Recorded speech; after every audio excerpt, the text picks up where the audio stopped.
یزید کی بیعت سے انکار کر دیا حضرت عبداللہ بن زبیر نے، عبد الرحمن بن ابی بکر نے اور حسین بن علی نے، اور یہ مدینہ سے مکہ منتقل ہو گئے اور اس کی بیعت سے انکار کر دیا۔ حضرت حسن نے اپنے موت کے وقت حضرت حسین سے کہا، میرے بھائی اس دفعہ جو مجھے کئی دفعہ زہر دیا گیا ہے، لیکن جو زہر اس دفعہ ہے اس نے میرا کلیجہ کاٹ دیا۔ آپ کو خون کے پخانے آ رہے تھے بار بار اور آپ تڑپ رہے تھے مچھلی کی طرح جو پانی کے بغیر تڑپتی۔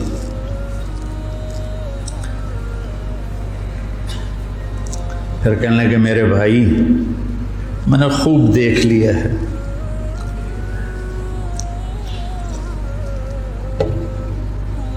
اللہ نے ہمارے گھر میں نبوت رکھی ہے، ہمیں حکومت نہیں ملے گی، ہمیں نبوت کا شرف ہی رہے گا، حکومت نہیں ملے گی ہمیں۔ کوفی تمہیں دھوکہ دیں گے، ان کے دھوکے میں نہ آنا۔ انہوں نے تیرے باپ کو دھوکہ دیا ہے، انہوں نے مجھے دھوکہ دیا، یہ تجھے بھی تیرے ساتھ غداری کریں گے اور تیری موت تک یہ غداری کا انجام ہوگا۔ حضرت حسین کہنے لگے کس نے زہر دیا ہے؟ فرمایا کیا کرو گے؟ قتل کرو گے؟ کہنے لگے ہاں قتل کروں گا۔ کہا جس نے مجھے زہر دیا ہے اگر تو میرا گمان سچا ہے تو پھر میں آخرت میں خود ہی نبٹ لوں گا، اگر میرا گمان غلط ہے تو ایک بے گناہ قتل ہو جائے گا، نہیں میں نہیں بتاتا۔ تو اسی زہر میں تڑپ کے 46 سال کی عمر میں آپ کا انتقال ہو گیا، بالکل عین جوانی میں۔ تو جب یزید کی بہت زیادہ نافرمانیاں بڑھیں اور لوگوں میں شکایت پیدا ہوئی تو پھر آپ اپنے قافلے کو لے کر نکلے۔ کوفہ والوں کے بہت سے خطوط تھے، عبداللہ بن عباس نے روکا، عبداللہ بن عمر نے روکا، نہ جاؤ یہ غداری کریں گے۔ عبداللہ بن عباس کہنے لگے انہیں کہو تم ادھر آؤ، یہاں میرے پاس آؤ، میں یہاں سے لشکر بنا کے یزید کے خلاف کروں گا، قدم اٹھاؤں گا۔ جب تک وہ یہاں نہیں آتے آپ نہ جانا، وہ ایک قدم پہ پھر جاتے ہیں۔ انہوں نے کہا میرے بھائی میں نے خواب دیکھا ہے، اس میں مجھے جانا ہی ہے، اور شہادت ان کو پکار رہی تھی۔ تو نعمان بن بشیر تھے کوفہ کے گورنر، جب یزید کو پتہ چلا کہ امام حسین نکل پڑے ہیں تو اس نے ان کو ہٹا کر عبید اللہ بن زیاد کو گورنر بنا دیا۔ زیاد حضرت علی کا پرجوش ساتھی تھا، اور جنگ صفین میں، جنگ جمل میں حضرت علی کی جانب سے اس نے بہادری کے جوہر دکھائے۔ تو اس کے والد کا پتہ نہیں تھا کہ اس کا باپ کون ہے، طائف میں اس کی ماں تھی۔ تو اس زمانے میں جو ایسے تعلقات ہوتے تھے تو اس سے یہ پیدا ہوا تھا، اور نکاح متع جس کو کہتے ہیں، جو شیعہ آج بھی حلال کہتے ہیں۔ تو حضرت معاویہ رضی اللہ تعالیٰ عنہ نے اس کو اپنے باپ کا صحیح بیٹا تسلیم کر کے اپنے ساتھ ملا لی۔ تو پہلے لکھتے تھے زیاد بن ابی ہے، زیاد بن ابی ہے، زیاد اپنے باپ کا بیٹا، باپ پتہ نہیں کون ہے۔ تو اس کے بعد زیاد بن ابی سفیان ہو گیا، تو اس سے اس کو ایک بہت بڑی گارنٹی مل گئی۔ تو وہ پھر حضرت معاویہ رضی اللہ تعالیٰ عنہ کا پرجوش حامی بن گیا، پھر وہ بہت ظالم بنا زیاد۔ اللہ بیٹا خاتمہ اچھا کرے، آدمی کا کچھ پتہ نہیں۔ اس دور کے علی کی صحبت کے لوگ اور ایسے پھر گئے کہ اس کو پھر کوفے بصرے کی ملی گورنری، اس نے ظلم کے پہاڑ توڑے۔ اس نے ایک دفعہ اعلان کیا کہ رات کو کوئی شہر سے باہر نہیں ہوگا، جو ہوگا قتل کیا جائے گا۔ فتنے کا دور تھا، تو وہ ایک رات کو وہ نکلا راؤنڈ لگانے، تو آگے ایک بدو چرواہا بیٹھا ہوا تھا۔ کہنے لگے تم یہاں کیا کر رہے ہو؟ کہا جی میں آیا تھا، میرے ساتھ بھیڑ بکریاں تھیں، تو مجھے دیر ہو گئی تو شہر کے دروازے بند ہو گئے تو میں اندر نہیں جا سکا۔ تو انہوں نے تلوار نکالی، کہا تیرے لیے جنت نا کوفہ سے بہتر ہے، اور گردن اڑا دی اور کہنے لگا زیاد اپنی بات کا پکا ہے۔ اس طرح کا وہ ظالم بن گیا، اور پھر طاعون میں وہ مرا۔ تو اس کا بیٹا تھا عبید اللہ، تو وہ باپ کی طرح وہ بھی ظالم تھا، جیسا باپ ویسا بیٹا۔ تو ابن زیاد آ کر وہاں اس نے کوفے کی حکومت سنبھال لی۔ مسلم بن عقیل رضی اللہ تعالیٰ عنہ کو حضرت امام حسین نے بھیجا تھا حالات کا پتہ کرنے، ان کو پکڑ کے شہید کر دیا۔ تو جب یہ راستے میں تھے تو کوفے سے کچھ لوگ راستے میں ملے، تو آپ نے پوچھا مسلم بن عقیل کا، تو کہا جی ان کو تو شہید کر دیا گیا ہے۔ کہا کوفے والوں کا کیا حال ہے؟ تو انہوں نے کہا دل آپ کے ساتھ ہیں، تلواریں بنو امیہ کے ساتھ۔ دل آپ کے ساتھ ہیں، تلواریں بنو امیہ کے ساتھ۔ تو کچھ لوگوں نے واپسی کا مشورہ دیا کہ واپس چلے، تو حضرت مسلم بن عقیل کے بیٹوں نے کہا اب ہم اس کے خون کا بدلہ لیں گے، ہم واپس جانا ہمارے لیے بزدلی ہے، اور تقدیر ان کو کھینچ کے لائی کربلا کے میدان میں۔ تو ابن زیاد نے حسین بن نمیر کو ایک دستہ دے کر بھیجا کہ ان کو پانی سے دور کہیں روکو، پانی کے قریب نہ ہوں۔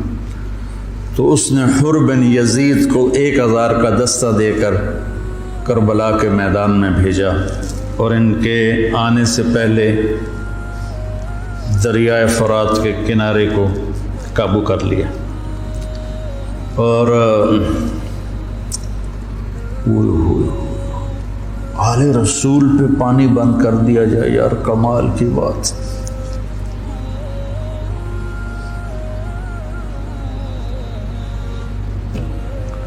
تو پھر عمر بن سعد، یہ سعد بن ابی وقاص کا بیٹا رضی اللہ تعالیٰ، اتنے بڑے صحابی کا بیٹا، جب لشکر آمنے سامنے ہوئے تو اس نے تیر نکالا اور چلا کر کا گواہ رہو پہلا تیر میں نے چلایا ہے۔ اور کس بات پہ بک گیا کہ ابن زیاد نے کہا تمہیں خراسان کا گورنر بنا دوں گا، تم جا کے حسینی لشکر کو قتل کر دو۔ تو وہ خراسان یا افغانستان کو خراسان کہتے تھے، خراسان کی گورنری کے لیے اس نے ایمان کا سودا کر دیا، اتنے بڑے صحابی کا بیٹا۔ خیر نبیوں کی اولاد کافر ہو گئی تو صحابی تو نبی سے نیچے ہی ہوتا ہے۔ حضرت علیہ السلام کا بیٹا کافر، بیوی کافر، لوط علیہ السلام کی بیوی کافر، یہ تو اللہ کے نظام ہے۔ تو وہ لشکر لے کر آیا تو شمر بن ذل جوشن، جوشن کہتے ہیں زرہ کو، جیسے درع، درع کا لفظ تو عام ہے، مشہور ہے، لیکن جوشن بھی زرہ کو کہتے ہیں۔ عباسی خلیفہ تھا مقتدر، اس کے دور میں وفد آیا روم، اہل روم کا، تو اس نے پورے شہر میں سونے کی زرہیں بنا کر لٹکا دی، پورے بغداد کو اس نے سونے کی زروں سے مزین کر دیا۔ وہ جب آئے تو ان کو وہ سونے کی زریں دیکھ کر ہی ان کا تو پیشاب نکل گیا، ایسا اس نے اپنا روب و دبدبہ دکھایا۔ تو جوشن کہتے ہیں زرہ کو۔ تو اس کے والد کا نام ہے شرحبیل بن اعور، شرحبیل بن اعور اس کے باپ کا نام ہے۔ ذوالجوشن نام نہیں ہے، ذوالجوشن اس لیے ہے کہ عرب میں سب سے پہلی زرہ اس نے پہنی تھی، جو ایران کے بادشاہ نے اس کو دی تھی، تو اس سے اس کا لقب پڑا ذوالجوشن۔ اس کا یہ بیٹا تھا قبیس، اور یہ حضرت علی کے ساتھیوں میں تھا۔ صفین کی جنگ میں حضرت علی کے ساتھیوں میں حضرت معاویہ سے لڑا تھا، اور بس پھر پیسے کی کھنک میں اندھا ہو گیا۔ یہ چتکبرا تھا، برس ہو گئی تھی، پھل بیری۔ جب لشکر آمنے سامنے ہوئے تو حضرت امام حسین نے فرمایا اللہ اکبر، صدق اللہ و رسولہ، اللہ اکبر، اللہ اس کے رسول نے سچ کہا۔ تو لوگوں نے، ساتھیوں نے پوچھا کیا کہا؟ کہ میں نے اپنے نبی سے سنا، آپ نے فرمایا میں دیکھ رہا ہوں کہ ایک چتکبرا کتا میری اولاد کا خون پی رہا ہے، تو وہ یہ ہے جو سامنے کھڑا ہے۔ تو آپ کے جمعرات کو شمر نے آ کر کہا کہ قتل کرو، جنگ کرو۔ باقی تو عمر بن سعد جو تھا وہ تھا کہ کوئی مسالت کی شکل نکلا، اس نے آ کر کہا جنگ۔ تو آپ نے ان کو پیغام بھیجا مجھے ایک دن کی مہلت دو سوچنے کے لیے۔ وہ دن تھا جمعرات کا، 9 محرم۔ تو بڑے خوش ہو گئے، کہا ٹھیک ہے۔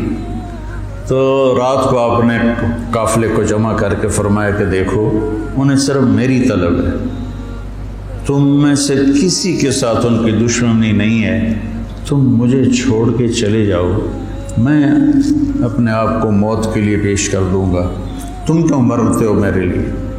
تو انہوں نے کہا کہ حسین ہمارا جینا مرنا تیرے ساتھ ہے، ہم تجھے چھوڑ کے کبھی نہیں جائیں گے۔ اور عجب بات ہے، 4000 کا لشکر عمر بن سعد لے کر آیا، 1000 کا حر بن یزید لے کر آیا، 5000 ہو گئے، اور ادھر 32 گھوڑ سوار اور 40 پیدل، 72، 5000 72، کیا جوڑ بنتا، لیکن کیا جگر تھا حسین کا، جو اپنے آپ کو موت کے حوالے کر رہے ہیں اور پتہ ہے کہ میرے بچے بھی ذبح ہو جائیں گے۔ عاصم کا بازو ٹوٹا، 5 سال کی عمر تھی، میرا جو درمیان والا بیٹا، تو وہ اس کو نہ چڑھا رہے تھے تو اس کی چیخیں نکلی، تو میں بھاگ کے باہر نکل گیا، مجھ سے اس کی چیخیں سنی نہیں گئیں۔ وہ کیا ہے ہستی ہے جس کے سامنے جگر گوشوں کو تلواروں سے ذبح کیا جا رہا ہو اور اس کے چہرے پر استقامت کے سوا کچھ نہ ہو۔ ادھر آ ستمگر ہنر آزمائیں، تو تیر آزما ہم جگر آزمائیں، نہ کر لبوں کو سی عشق ہے دل لگی نہیں، سینے پہ تیر کھائے جا آگے قدم بڑھائے جا، یعنی زبان حال سے کہہ دے کہ ہاں ستائے جا۔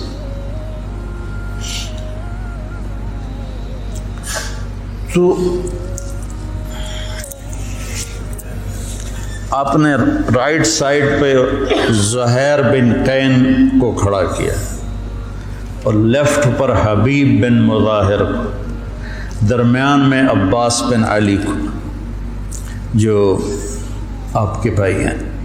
حضرت علی کے 6 بیٹے شہید ہوئے، امام حسین چھٹے ہیں، 5 بھائی آپ کے دوسری ماؤں سے تھے، جو حضرت علی نے شادیاں کی، حضرت علی نے 8 شادیاں کی تھیں، یہ کے بعد دیکھے، تو 5 وہ اور چھٹے حسین، اور علی کی ساری اولاد اہل بیت ہے۔ تو عباس کو آپ نے جھنڈا دیا درمیان میں، اور خود بھی ان کے ساتھ کھڑے ہوئے، اور پھر آسمان کی طرف ہاتھ اٹھا کے کہا انت ثقتی و رجائی۔ ہائے کیا حال ہوا ہوگا فرشتوں کا اس وقت جب آپ کہہ رہے تھے انت ثقتی و رجائی، اللہ تجھ پر ہی میرا بھروسہ ہے اور تجھ پر میری امیدیں ہیں، اور اللہ امتحان کے لیے ڈال چکا تھا۔ چھری چلی اسماعیل کی گردن پر، اللہ نے ہٹا دی۔ چھری چلنے لگی حضرت عبداللہ کی گردن پر، میرے نبی کا والد، اللہ نے ہٹا دی۔ جب حسین کی باری آئی تو چلا تھا۔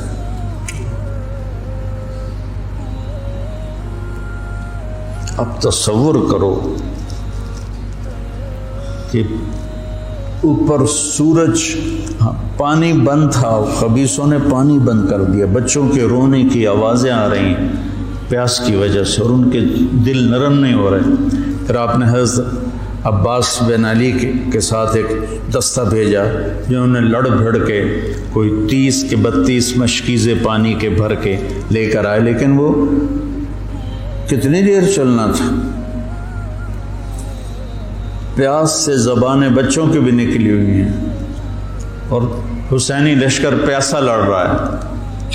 اوپر دھوپ کی، سورج کی آگ ہے، نیچے ریت کی آگ ہے، ادھر تلواروں کی جھنکار ہے، اور تیروں کی سنسناہٹ ہے، اور نیزوں کی کھڑکھڑاہٹ ہے، اور ایک مسکراتا چہرہ ہے جو کہہ رہا ہے الموت احلی عندنا من العسل، پاگلو موت تو مجھے شہد سے زیادہ محبوب، تم موت سے ڈراتے ہو۔ تو یہ لڑائی کیا لڑائی تھی؟ 72 آدمی 5000 سے کیسے لڑ سکتے تھے؟ جان ہی دینی تھی۔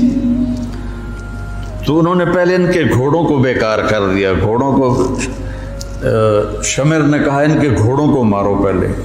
گھوڑوں کو مارا تو سارے پیدل ہو گئے، پیدل ہو گئے تو پھر گردنیں کٹنے لگی۔ حر بن یزید نے جب دیکھا کہ یہ تو واقعی لڑنے لگے ہیں، تو اس نے عمر بن سعد سے پوچھا تم واقعی لڑو گے؟ کہنے لگا ہاں۔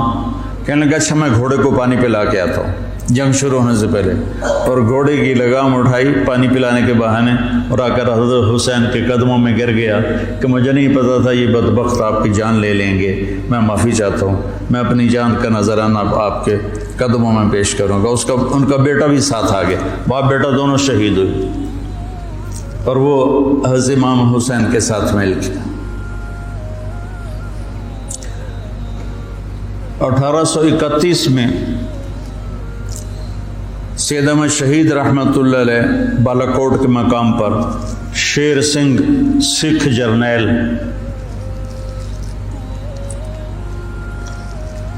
لاہور سے فوج لے کر آئے تھے، یہ چند ہزار تھے۔ جب آمنے سامنے لشکر ہوئے تو ایک سکھ وہاں سے دوڑا، یا اللہ خاتمہ ایمان پہ ہو، اور اس نے آ کر اپنی وہ کڑا اتارا اور سید احمد شہید کے ہاتھوں کلمہ پڑھ لیا، اور سید احمد شہید کے لشکر سے ایک آدمی نکلا اور جا کر سکھوں کے لشکر میں شریک ہو گیا۔ وہ ادھر سے مارا گیا، یہ ادھر سے صرف کلمہ پڑھ کے شہادت کا درجہ پا کے جنت میں چلا گیا۔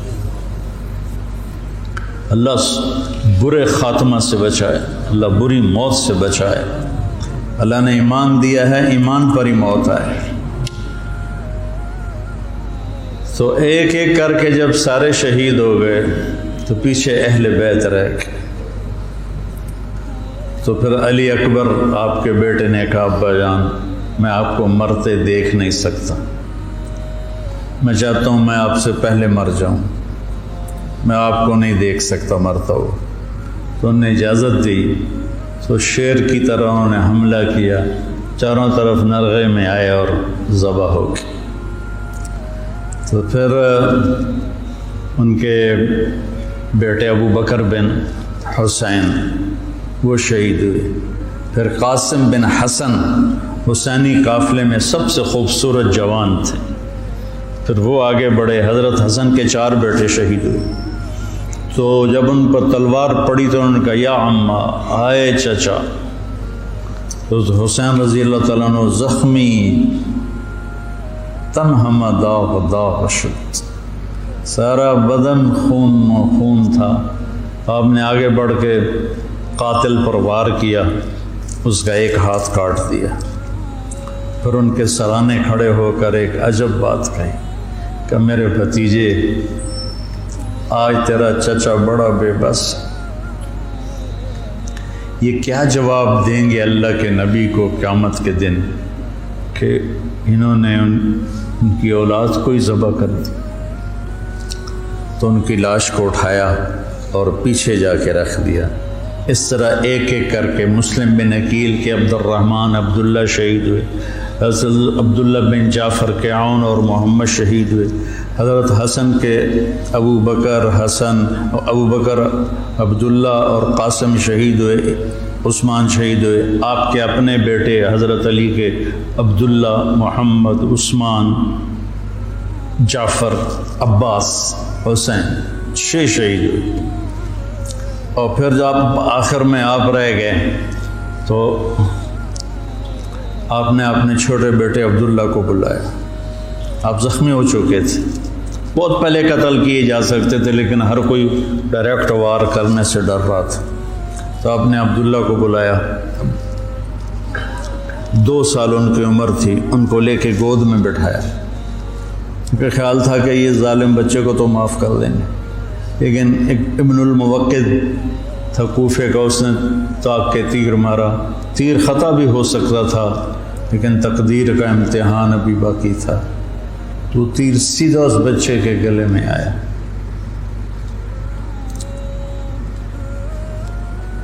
ہم یہ تاریخ بھلا دیں۔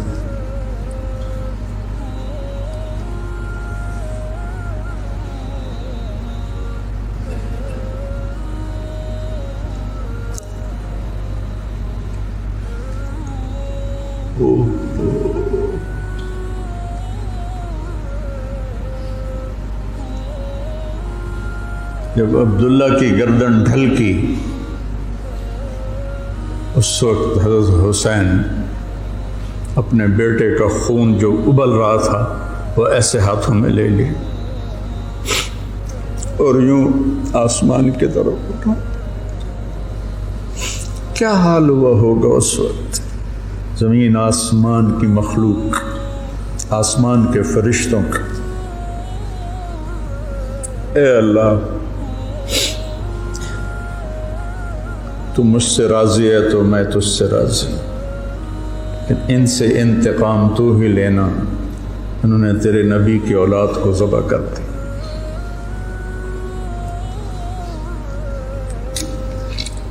بیٹا میں مرغا ذبح ہوتا ہوا نہیں دیکھ سکتا، وہ جانوروں کی قربانی پہ جانور کے اوپر کھڑا ہونا ہوتا ہے۔ میں 1-2 قربانیاں دیکھیں، پھر مجھے ہمت نہیں ہوئی، میں پیچھے جا کے بیٹھ گیا۔ اور یہاں بچے سے بہت 2 سال کا بچہ کتنا پیارا ہوتا ہے، اور اس کے یہاں تیر لگے اور وہ آہ بھی نہ کر سکے، اور باپ کی گود میں اس کی گردن ڈھلک جائے۔ سوچو تو صحیح۔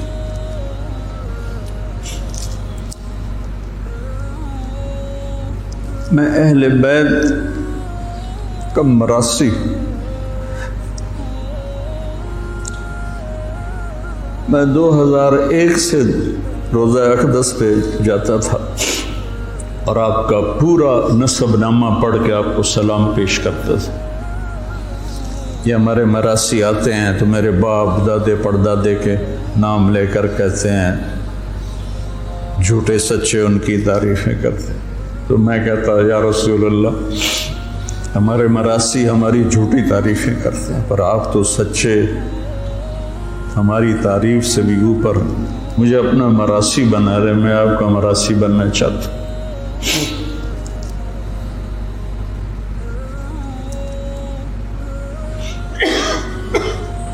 اور پھر میں جیسے یہ ہمارے مراسی کہتے ہیں نا، سرداریاں قائم، دیر آباد، میاں اللہ بخش دے، میاں عنایت علی دے، میاں گانے دے، یہ میرے باپ دادا پردادا۔ تو میں وہاں روزہ اقدس پہ کھڑے ہو کر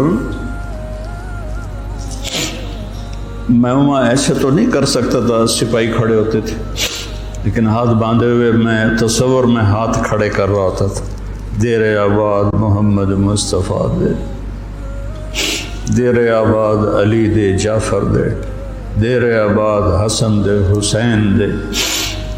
یہ میں تصور میں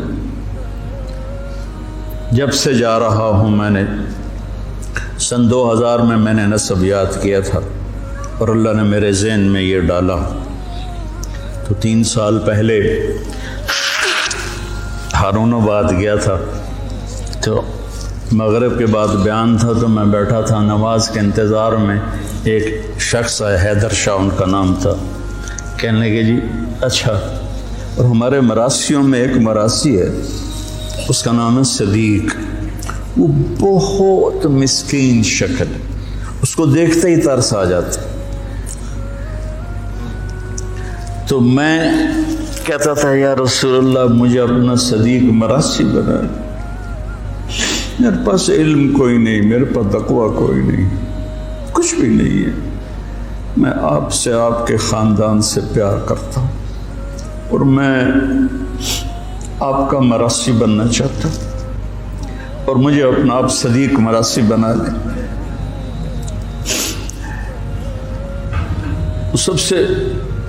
سب سے معصوم اور مسکین شکل کا ہے، بوڑھا ہے، تو وہ حیدر شاہ میرے پاس، اب یہ تو میری اور میرے اللہ کی بات تھی، تو وہ حیدر شاہ تھے، کہنے لگے جی میں نے چند دن پہلے خواب دیکھا ہے کہ ایک بڑا مجمع ہے، میں نے پوچھا یہ مجمع کیسا ہے، تو انہوں نے کہا یہ مجمع امام حسین کے گرد جمع ہے، تو میں اسے راستہ بنا کے گیا، میں نے کہا السلام علیکم یا امام، تو آپ نے مجھے سلام کا جواب دیا اور فرمایا طارق جمیل سے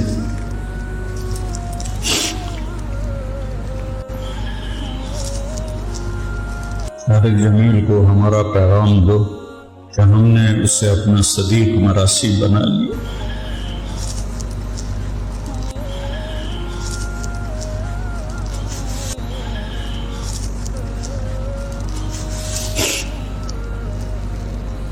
ارقبوا محمدا فی اہل بیت، یہ اہل بیت کی زد میں شروع ہو گئی، تو وہ صدیق جو تھا نا، کوئی 6 مہینے سے کہہ رہا تھا فریج لائے دے، فریج لائے دے، میں کہتا تھا بیل بھی پھر میں ہی بھرنا ہے، ہوتا تو بھرنا نہیں، تو میں اس کو لے کے نہیں دے رہا تھا، جب اس نے مجھے کہا کہ یہ پیغام ہے، تو میں نے آتے ہی کہا صدیق مراسی کو فریج لے کر دو، مولوی شام سے کہا کہ اس کو فریج اٹھوا کے دو،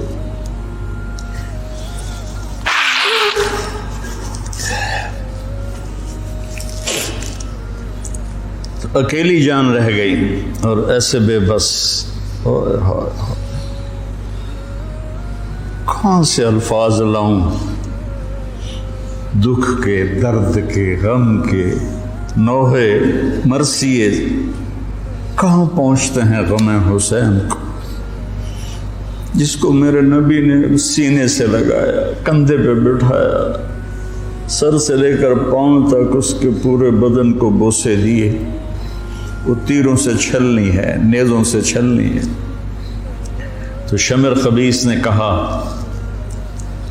حملہ کرو، اس کو قتل کرو، اب کوئی بڑھنے کے لیے تیار نہیں تھا، تو اس نے گالیاں نکالی، بڑھتے کون نہیں ہو، تو زرع بن شریک تمیمی نے پہلا ڈائریکٹ وار کیا نیزے کا سیدھے کندھے پر، تو اب لڑکھڑا گئے، جان تو پہلے نکلی پڑی تھی، تو اب لڑکھڑا کے گرے، تو پھر شمر نے خولی بن یزید سے کہا کہ سر کاٹو، وہ جب آگے بڑھا تو اس کا ہاتھ کانپنے لگا، تو اس نے شمر نے اسے گالی تھی، لیکن وہ آگے نہیں بڑھا، تو سنان بن انس نے آگے بڑھ کر جس گردن پہ میرے نبی کے بوسے لگے تھے اسی پہ خنجر چلایا، ذبح کر دی۔ کربلا ایک پیغام ہے، یہ اس لیے نہیں ہے کہ ہم 10 دن رو رو رو کے بس چھٹی کر لیں، کہ اللہ اس کے رسول کی اطاعت میں جان، مال، اولاد قربان کرنی پڑے تو سستا سودا ہے، زندگی تو آخرت کی۔ شمر بھی مر گیا، قتل ہوا خبیث، ابن زیاد بھی قتل ہوا، ایک بھی زندہ نہیں بچا اپنی موت مرا ہو، سب قتل ہوئے، 5000 کے 5000۔ ابن زیاد کا جب سر لایا گیا مصعب بن زبیر کے مختار ثقفی کے سامنے، اور ان کے باقیوں کے سر بھی رکھے شمر کے بھی، تو ایک سانپ آیا پتلا سا، وہ آ کر ابن زیاد کے ناک میں گھس گیا اور منہ سے نکل گیا، پھر ناک میں گھسا، پھر منہ سے نکلا، پھر ناک میں گھسا، پھر منہ سے نکلا، مسلسل وہ سانپ اس کی ناک میں داخل ہوتا، منہ سے نکلتا، پھر ایک طرف چلا گیا۔ اللہ نے دنیا میں دکھایا کہ یہ خبیث سانپوں کے سپرد کیا جائے گا۔ جب گلا کاٹ کے نیزے پہ چڑھا دیا تو پھر زنان خانے کو پکڑا گیا۔ تو حضرت زینب کیا جگر والی خاتون ہے، 6 بھائیوں کی شہادت دیکھی، 2 بیٹوں کی شہادت دیکھی، عون اور عبداللہ۔ آپ عبداللہ بن جعفر کی زوجہ محترمہ تھی، ان سے 2 بیٹے تھے، عون اور عبداللہ۔ 2 بیٹوں کو شہید ہوتے دیکھا، 6 بھائیوں کو شہید ہوتے دیکھا، سارے خاندان کو ذبح ہوتے دیکھا۔ امام زین العابدین ساری رات روتے تھے، تو ان کے خادم نے پوچھا، حضرت اللہ نے اتنا کچھ آپ کو دے دیا، اب آپ ساری رات کیوں روتے ہیں؟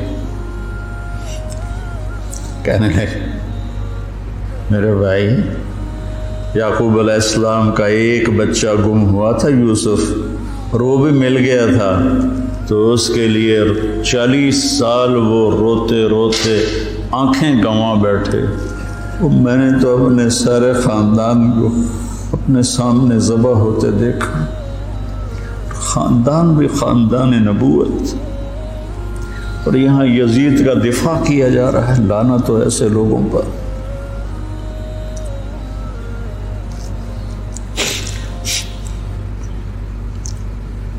اہل بیت کی شان کو گھٹایا جا رہا ہے۔ کتنے علماء نے مجھ پر الزام لگایا کہ یہ تو شیعہ کی تائید کر رہا ہے، اہل بیت کو بیان کر رہا ہے، لعنت تو تمہاری عقلوں پر۔ امام شافعی کا قول یاد نہیں ہے؟ ان کان الرفض حب آل محمد فلیشہد الثقلان انی رافض۔ دیوان شافعی میں پڑھو، میں نے تو بہت پہلے کبھی کچھ یاد کیا تھا، اب تو بھول آ گیا، کہ اگر اہل بیت کی محبت کا نام شیعہ ہونا ہے تو جنات اور انسان سن لو، میں بھی شیعہ ہوں۔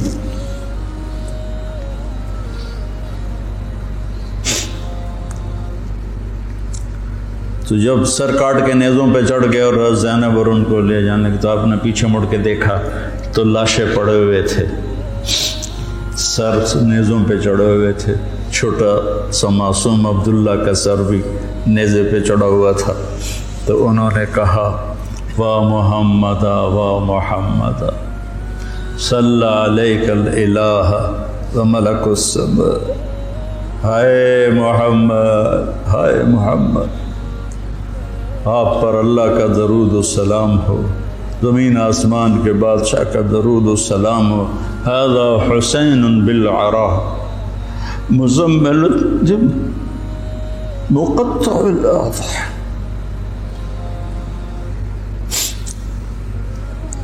اے محمد، اے محمد، یہ حسین پڑا ہوا ہے اس کا لاشا، بے گور و کفن۔ میں ایک اور ترجمہ کیا کرتا ہوں کہ یا رسول اللہ، آج حسین کی بارات ہے، مزمل الدماء، اپنے خون کا سرخ جوڑا پہنا ہوا ہے، مقطع الاعضاء، اپنی بوٹیوں کا ہار گلے میں سجایا ہوا،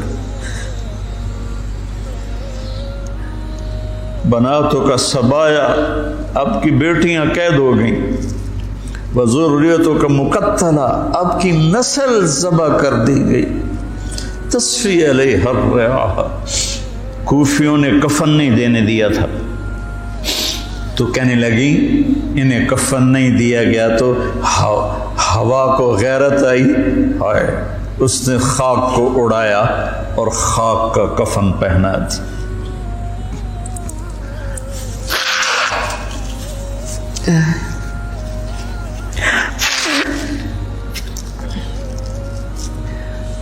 مجھے ایک دفعہ ایک اہل تشریف بھائی کا فون آیا کہ مولانا آپ ہمارے امام بارگاہ میں آ کر 10 دن اہل بیت کی شان بیان کریں، ہم آپ کو خوش کر دیں گے۔ خوش کر دینے کا مطلب آپ سمجھتے ہی ہیں، چنگے چوکھے پیسے دینے تھے۔ پھر انہوں نے مجھے، میں نے کہا میرے بھائی میں اس کا صلہ اہل بیت سے لوں گا، آپ سے نہیں، میں معافی چاہتا ہوں، میں نہیں آؤں گا، میں اہل بیت کی شان بیان کرتا ہوں، ان کا مراثی بن کے، مجھے اس پہ پیسہ نہیں چاہیے۔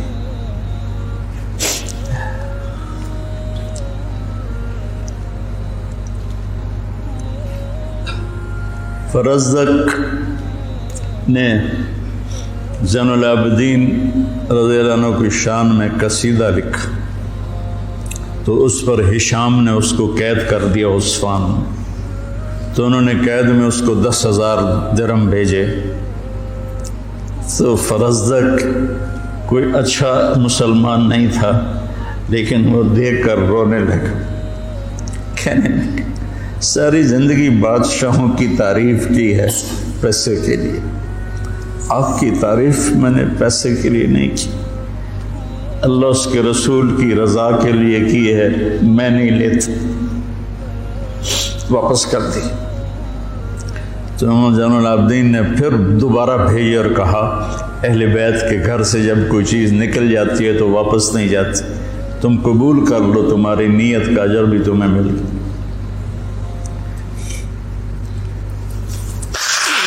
کوفے کے بازاروں میں سر پھرائے گئے اور ابن زیاد کے سامنے امام علی کا سر کٹا ہوا، اس نے ہاتھ میں چھڑی تھی، ہونٹوں پہ ماری، 1 دفعہ 2 دفعہ 3 دفعہ، تو زید بن ارقم تڑپ کے کھڑے ہو گئے، کہنے لگے اللہ کے واسطے یہ چھڑی یہاں سے ہٹا لیں، میں نے اپنے نبی کو دیکھا ہے ان ہونٹوں کو چومتے ہوئے، یہاں چھڑی نہ مار، ایک تو بوڑھا 60 ہی آ گیا ہے، ورنہ میں تجھے بھی ساتھ ہی قتل کر دیتا۔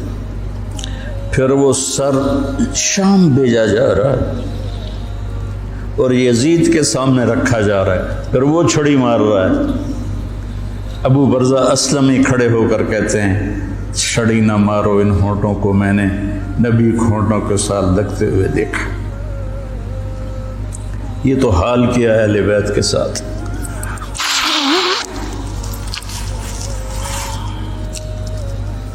بہرحال میرے بھائیوں،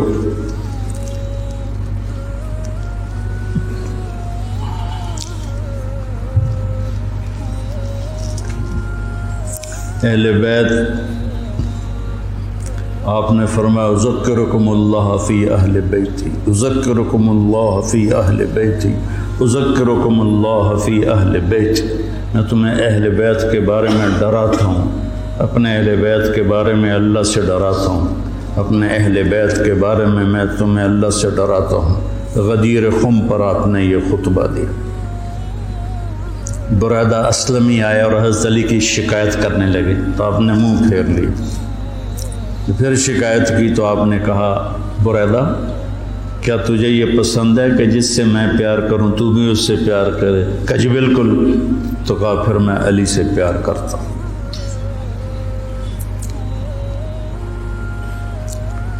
میرے عزیزو، میرے بھائیو، کربلا ایک سبق ہے۔ کربلا صرف 10 دن رونے دھونے کے لیے نہیں ہے، ایک سبق ہے کہ اپنی زندگی کو اللہ رسول کے سامنے جھکا دو۔ گردنیں کٹنے کے لیے اللہ ہم سے نہیں مطالبہ کر رہا، وہ انہیں ہستیوں کے لیے تھا۔ ہمارے ذمہ ہے کہ ہم اللہ اس کے رسول کے سامنے سر جھکائیں، مسلم بن کے چلیں، مومن بن کے چلیں۔ اللہ کے واسطے میرے بچوں، اگر میرے شاگرد ہو تو یہ دیوبندی اور یہ بریلوی، یہ جھگڑے نکال دو، اپنے آپ کو مسلمان کہو، مسلمان۔ میں ایک دفعہ ایک جگہ بیٹھا تھا تو ایک بزرگ بیٹھے تھے، کہنے لگے جی آپ دیوبندی ہیں کہ بریلوی؟ تو میں نے کہا جی میں مسلمان ہوں۔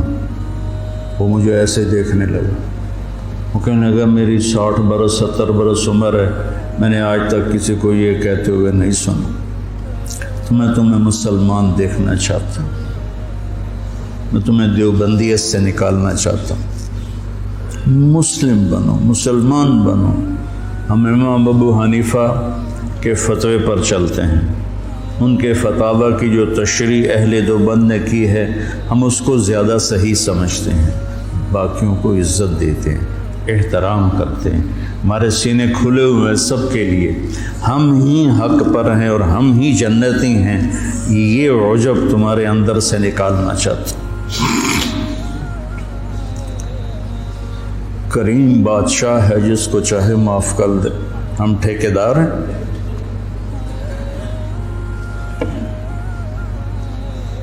مسلم بنو، مومن بنو، امتی بنو۔ ہم شیعہ ہیں، ہم اہل تشیع ہیں، ہم بریلوی ہیں، ہم اہل حدیث ہیں، ہم دیوبندی ہیں، ان الفاظ کو چھوڑ دو بیٹا۔ پوری دنیا پھرا ہوں، کہیں یہ لعنت نہیں، یہ ساری بر صغیر کی پھیلائی ہوئی لعنت ہے۔ میں تمہیں چاہتا ہوں کہ تم ایک اچھے مسلمان بنو، کہیں بھی جاؤ، میری طرف سے ضروری نہیں کہ مدرسوں میں ہی پڑھانا ہے، اتنے مدرسے ہیں ہی نہیں، جس جگہ جاؤ بیٹا مسلم بن کے جاؤ، سب سے محبت کرو، سب سے دلوں کو صاف کرو، سب چیز۔ تمہیں پتہ ہے میں یہ طوائفوں کے بازار میں جاتا رہا، ان کے گھروں میں بیٹھتا رہا، ان کو پاس بٹھا کے ان کو دعوت دیتا رہا۔ میرے لیے میں انہیں بیٹی کہتا تھا، وہ رو پڑتی تھی کہ سانتا جی کس سے آئی تائیں بیٹی نہیں آکھیا، تسی سانو بیٹی آکھیا۔ جب مجھے سٹنٹ پڑا اور میں گھر آیا تو ساری طوائفیں مجھے پوچھنے میرے ڈیرے پر آئیں، باری باری، ساری، بوڑھی جوان سب، کہ ہمیں بیٹی آج تک کبھی کسی نے نہیں کہا۔ ایک سے میں نے کہا اپنی بچی کی شادی کر دے، کہنے لگی آپ کو رشتہ تلاش کر کے دیں۔ میں نے کہا تو خود تلاش کر، کہ مولانا صاحب طوائف دے کوٹھے تے رشتہ لین کون ہوندا؟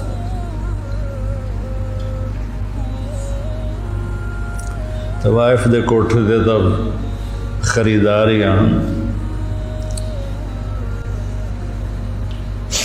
طوائف کو طوائف کس نے بنایا؟ وہ اسی طرح میاں صاحب ہے اور اس کے ماتھے پہ طوائف کا ٹیکا لگ گیا۔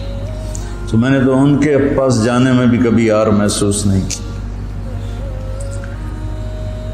تو اپنے ذہن کو کشادہ رکھو، ٹھیک ہے؟ مسلم بنو، مسلم، اس پر اپنے آپ کو قائم رکھو۔ اللہم لک الحمد کما انت اہلہ فصلی علی محمد کما انت اہلہ وافعل بنا ما انت اہلہ انک اہل التقوی و اہل المغفرہ۔ میرے رب، ہم تیرے محبوب کی اولاد کے غم میں جمع ہوئے تھے، میرے مولا، ان کے تڑپتے لاشیں، ان کے کٹے ہوئے سر، ان کے بے گور و کفن جسم، وہ پوری امت کو پیغام دے رہے ہیں کہ ہم تیرے بن کے چلیں۔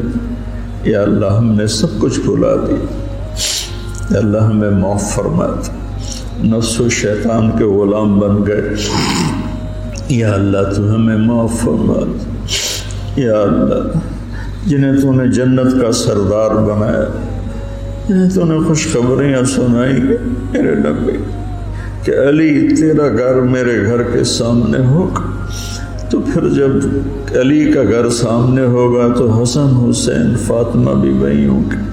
اتنے عالی مقام لوگ تیرے نام پہ کٹ گئے میرے مولا، لٹ گئے میرے مولا، لٹ گئے میرے مولا، ٹکڑے ٹکڑے ہو گئے میرے مولا۔ یا اللہ ہمیں اپنے مسلمان ہونے پر ہی شرمندگی محسوس ہوتی ہے، کہاں مسلمان ہونا اور کہاں ہماری غفلتیں ہیں۔ کہاں ہماری نافرمانیاں، ہماری غیبتیں، ہماری نفرتیں، یا اللہ مہربانی کر، مدت ہو گئی امت کو ذبح ہو، یا اللہ زوال کا دور تو آتا رہا ہے، لیکن اتنا لمبا زوال کبھی نہیں ہے۔ 300 سال ہو گئے یا اللہ، تیرے حبیب کی امت گمراہ بھی ہو اور کٹ کٹ کے بھی برباد ہو گئے میرے مولا۔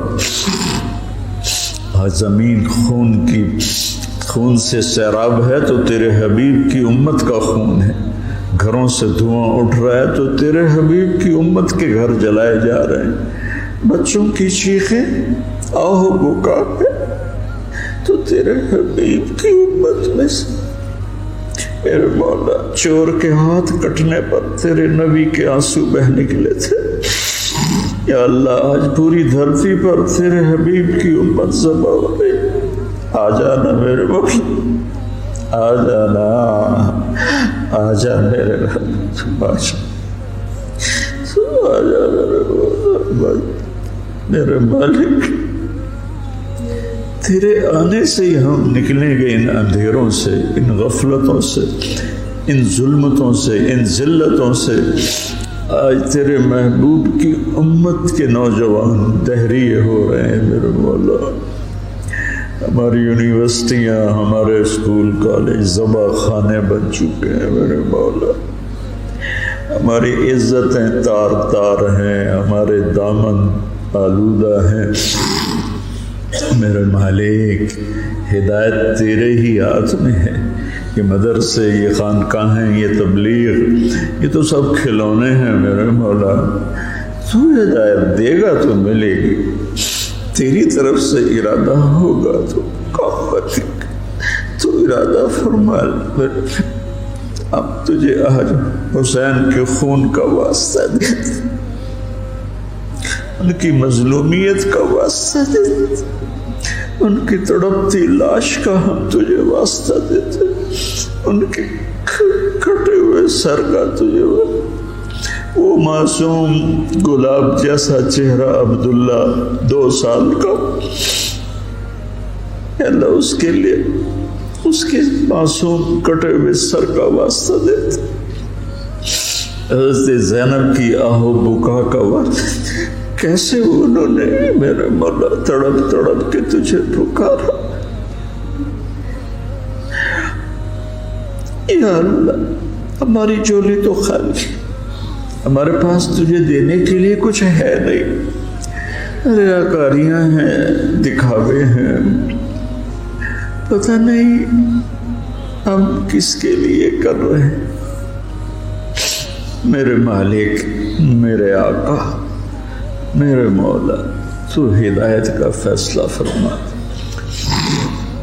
ہمارے دیس کی حفاظت فرما، یہ سازشوں میں گھرا ہوا ہے، اس کی حفاظت فرما، ہمارے مدارس کی حفاظت فرما، ہمارے خانقاہوں کی حفاظت فرما، ہمارے تبلیغ کے کام کی حفاظت فرما۔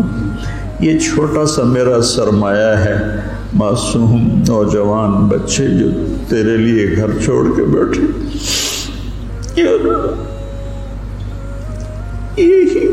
یہی میرا سر، یا اللہ ان نوجوانوں کی تو خیر میرے مولا جو تیرا دین سیکھنے کے لیے گھر چھوڑ کے آئے بیٹھے،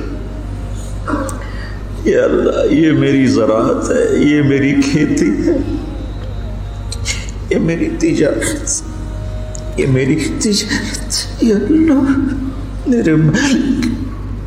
میرے مالک مجھے کوئی دعویٰ نہیں اخلاص کا، کچھ پتہ نہیں ہے میرے مولا کہ یہ سب کچھ تیرے لیے ہے یا اپنے نفس کے لیے ہے یا اپنی شہرت اور دکھاوے کے لیے ہے، لیکن ہم اپنی زبان سے کہہ رہے ہیں کہ ہم تیرے لیے کر رہے ہیں، تو ہمیں ہمارے اس کاوش کو قبول فرما لے، ہمیں اہل بیت کا محبت کرنے والا بنا دے، ہمارے نام ان سے محبت کرنے والوں کے رجسٹر میں لکھوا دے، ان کے مراثی کے رجسٹر میں لکھوا دے، ہمارے دل ان کی محبت سے بھر دے، اپنے حبیب کی محبت سے بھر دے، صحابہ کی محبت سے بھر دے۔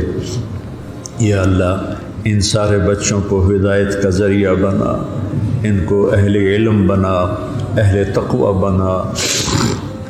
یا اللہ ان کی زبان میں تاثیر پیدا فرما، یہ تیرے بندوں کو تجھ سے ملانے والے بنے، ان میں ہمیں اخلاص نصیب فرما۔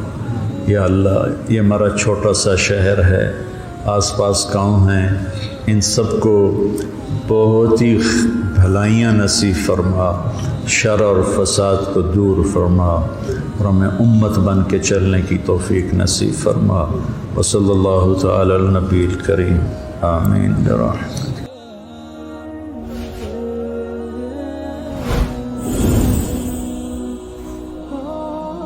کیا ایسے معصوم بچے جن کے پاس مواقع نہیں ہیں کہ وہ تعلیم حاصل کر سکیں اور معاشرے کا، ملک کا اور قوم کا باعزت فرد بن سکیں، کیا ہمیں ان بچوں کو موقع نہیں دینا چاہیے کہ وہ آگے بڑھیں اور معاشرے کے اندر اپنا مثبت کردار ادا کریں؟